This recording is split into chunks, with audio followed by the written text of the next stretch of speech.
Something rare and unsettling happened in New York racing this week. A sudden jockey protest brought Aqueduct to a standstill, and now one key official has walked away from his job entirely. Racing resumed on Thursday, but the tension behind the scenes is still very real. It all started last Sunday, when the jockey colony refused to ride the majority of the card. Their stance wasn't about horses, track conditions, or safety issues in the usual sense. It came down to one man, Assistant Clerk of Scales, Brian Pochman. Pochman was asked to take on a new responsibility. In addition to digitally recording jockeys' weights on the scale, he was told to handwrite those same numbers onto the program sheets.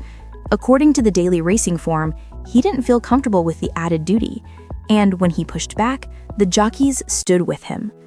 The protest shut down most of the day's racing.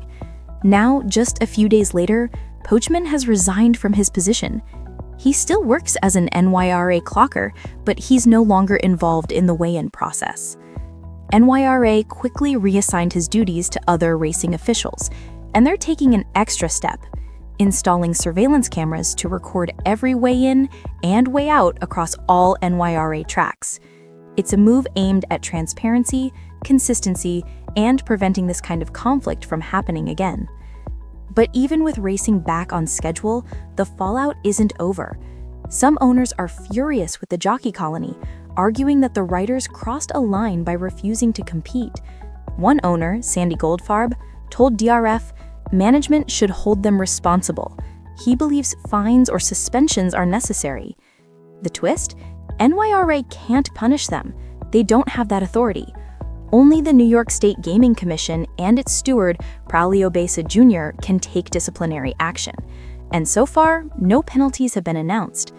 So the question becomes, was this a justified show of solidarity for a racing official put in an uncomfortable position, or an unnecessary disruption that hurt the sport and the people who rely on it? What do you think? Were the jockeys right to protest, or should there be consequences? Don't forget to subscribe to NewsLine USA for daily sports updates where the game never stops.